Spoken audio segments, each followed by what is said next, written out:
Today we're discussing the 3030 Winchester, its surprising military use, where the name came from, and its design problems. Hi, I'm Ben, this is Benny, this is episode 30, let's get into it. The 30 Winchester centerfire, or 30 Winchester smokeless, first appeared in Winchester's catalogue in August of 1895, and was chambered in their model 1894 lever-action rifle along with the 25-35. They were the first small-bore sporting rifle cartridges designed for smokeless powder. But why is it called the 3030? When Marlin decided to offer this chambering in their model 1893 rifle, they did not want to put the name of their rival, Winchester, on their products. So they changed the name to 3030 Smokeless.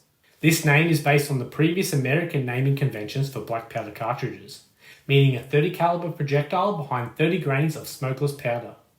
The Union Metallic Cartridge Company, Dominion Cartridge Company, and Western Cartridge Company also dropped the Winchester name using the 3030 designation, and the name stuck. The 3030 has remained extremely popular since its introduction. This cartridge, combined with the Winchester 94, offered the perfect combination for the average deer hunter, providing potent firepower with a compact, lightweight, quick-handling rifle. Performance. When the 3030 was introduced, it was seen as fast and flat shooting, producing velocities up to 2,000 feet per second with an 160 grain projectile. This was at a time where most hunting cartridges maxed out at 1,500 feet per second. Nowadays, the two most common loads are 150 grain and 170 grain round-nose projectiles. The 3030 can propel an 150 grain projectile at around 2,300 feet per second and an 170 grain projectile at around 2,100 feet per second. This makes it effective on game such as medium-sized deer, pigs and black bear at moderate ranges. Anything larger becomes a bit of a contentious subject. Given its age and popularity, the cartridge at some point has likely been used on all big game species. Tell me what you think. Would you take a 3030 on a moose or elk hunt? Design problems. Because the majority of rifles chambered in 3030 are lever-action rifles with tubular magazines, most 3030 cartridges are loaded with round-nose or flat-nose bullets. This is to prevent the points of the projectiles from setting off the primer of the cartridge ahead of it in the magazine during recoil.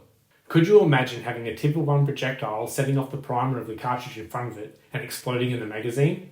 To remedy this problem, Hornady created pointed projectiles with a soft polymer tip. The projectile's aerodynamic shape results in a flatter bullet trajectory and greater retained velocity downrange, while still providing shock-absorbing safety in tubular magazines.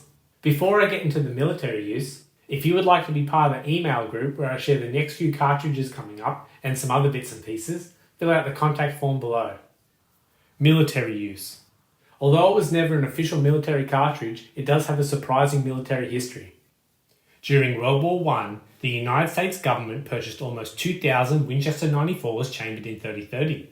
These rifles were issued to the Army's Spruce Production Division, stationed in the Pacific Northwest.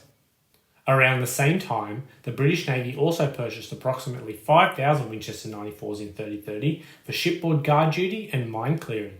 France also purchased over 15,000 Winchester 94s in 3030 that were issued to motorcycle couriers, artillery troops, trench railway personnel, and some balloon units.